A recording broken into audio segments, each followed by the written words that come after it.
सज्जनों, शैलेंद्र दर्शन चैनल पर आप सभी का एक बार फिर से स्वागत और अभिनंदन। आज हम चर्चा करेंगे एक ऐसे विषय पर जिसके बारे में बहुतेरे सज्जनों के सवाल या प्रश्न मन में उठते रहते होंगे।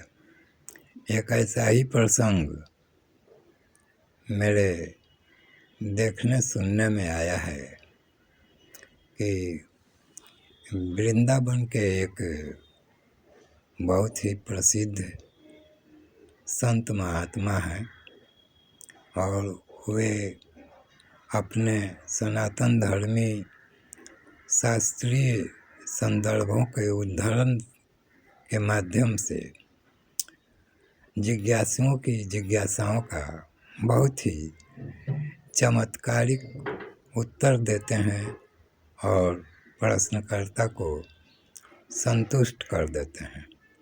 उनका अपना आध्यात्मिक व्यक्तित्व बहुत ही उज्जवल और प्रशस्त है, इसमें कोई दो राय नहीं है। और समूचे विश्व के आध्यात्मिक मानस पर जिन उनका एक सकारात्मक प्रभाव पड़ता है। जो भी व्यक्ति उनके प्रवचनों को या कार्यक्रमों को सोशल मीडिया के माध्यम से देखता है, वह उनके प्रति आकर्षित हुए बिना नहीं रह पाता है। देश और विदेशों में उनकी ख्याति फैल चुकी है। तो आइए अब हम मूल बात पर आते हैं।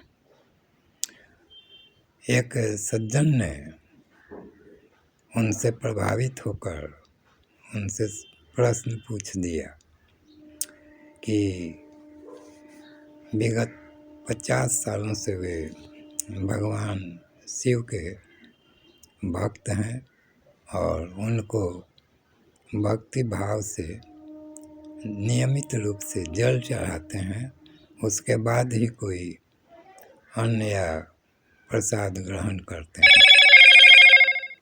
तो सज्जनों, वे उन महात्मा के प्रवचनों को सुनने के बाद इतने उनसे प्रभावित हो गए कि वे शिव जी की भक्ति पर सशंकित हो उठे और अपना प्रश्न उन महात्मा के समक्ष उन्होंने रखा कि मैं अब श्री राधा रानी के भक्ति में आकर्षित हो गया हूँ, तो क्या मुझे शिव जी की भक्ति छोड़कर राधा रानी की भक्ति करनी चाहिए। इस आशय का उनका मनोभाव था। तो महाराज जी ने उन्हें कहा कि शिव जी की भक्ति के फलस्वरूप उनकी जो कृपा हुई है, उसी के अनुरूप आपका मन श्री राधा जी के प्रति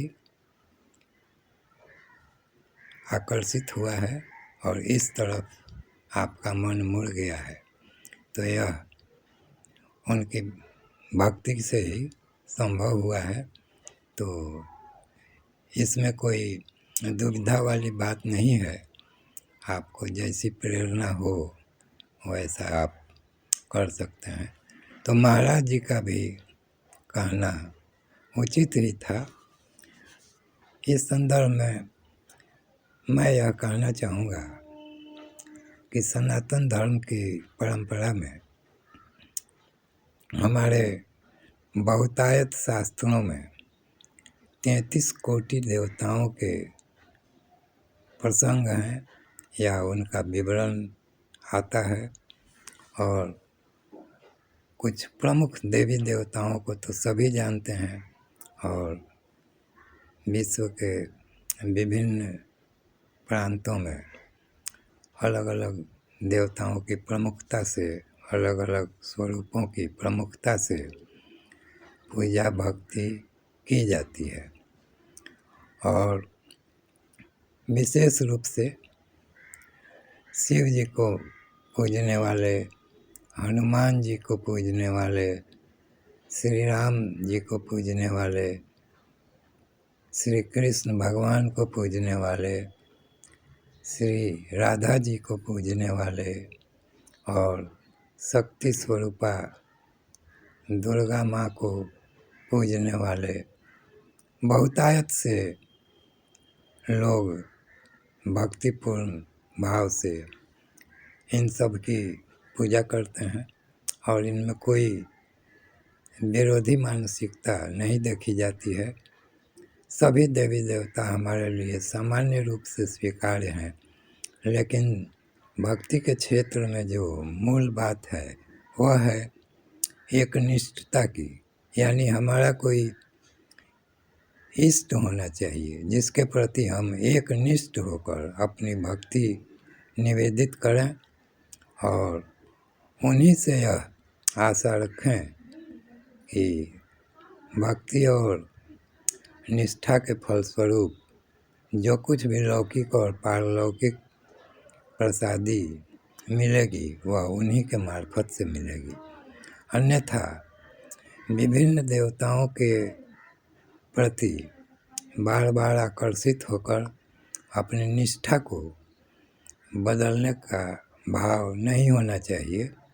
वैसे सबके प्रति आदर सम्मान और पूजा का भाव रखना चाहिए और जिस भी देवता या जिस भी ईश्वर के स्वरूप का जब भी उत्सव या पूजन का अवसर आता है, मौका मिले तो उसमें शामिल होना चाहिए और श्रद्धा भक्ति और विश्वास पूर्वक शामिल होना चाहिए। लेकिन अपनी भक्ति का केंद्र किसी एक स्वरूप को ही बनाए रखना चाहिए। इसमें गुरु परंपरा बहुत ही सहायक होती है और भक्ति में विचलित होने से वह रोकती है और एक निष्ठता को पुष्ट करती है। अतः जो भी श्रद्धालु गुरु धारण किए हुए हैं उनकी भक्ति में तो भ्रामकता की कोई गुंजाइश नहीं होती है और वे अपने गुरु के आदेशानुसार अपने आध्यात्मिक जीवन में अग्रसर होते रहते हैं। लेकिन जो व्यक्ति मनमुखी भक्ति करते हैं और किताबों शास्त्रों या आजकल सोशल मीडिया के माध्यम से ईश्वर या देवता या कथावाचकों के प्रभाव में आकर विभिन्न ईश्वर के या देवताओं के स्वरूपों के प्रति आकर्षित होकर सामयिक रूप से भक्त जैसा बर्ताव करने लगते हैं, तो इससे बचना चाहिए। सभी कथावाचकों के प्रवचनों को, कथाओं को सत्संग समझकर भक्ति भावपूर्वक श्रवण करना चाहिए, विवेकपूर्वक सुनना चाहिए और अपनी श्रद्धा और भक्ति को एकनिष्ठ बनाए रखना चाहिए।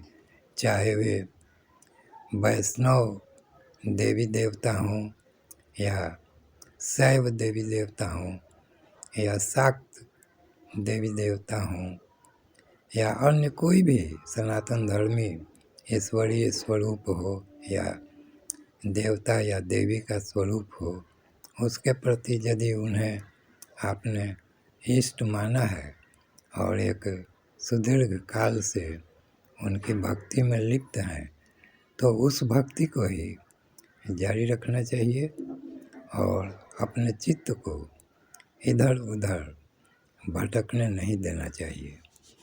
आशा करते हैं मेरे इस वीडियो से इस प्रकार की शंकाएं जिन सज्जनों के चित्त में उदित होती रहती हैं, उन्हें इससे एक मार्गदर्शन मिल सकेगा और वे एकनिष्ठ भक्ति में अग्रसर हो पाएंगे।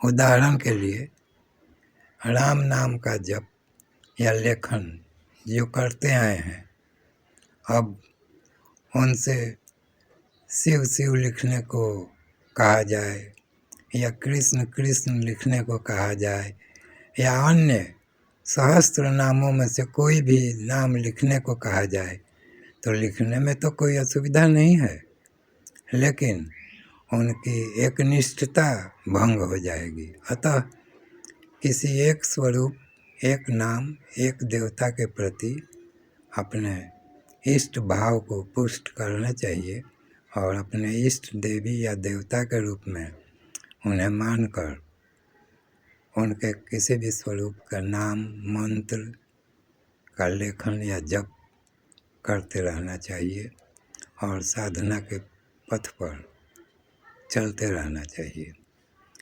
और जिनके गुरु हैं उन्हें तो कोई चिंता की बात नहीं है, वे गुरु के आदेशानुसार चल ही रहे होंगे और अपनी श्रद्धा, भक्ति और विश्वास को बनाए रखते होंगे।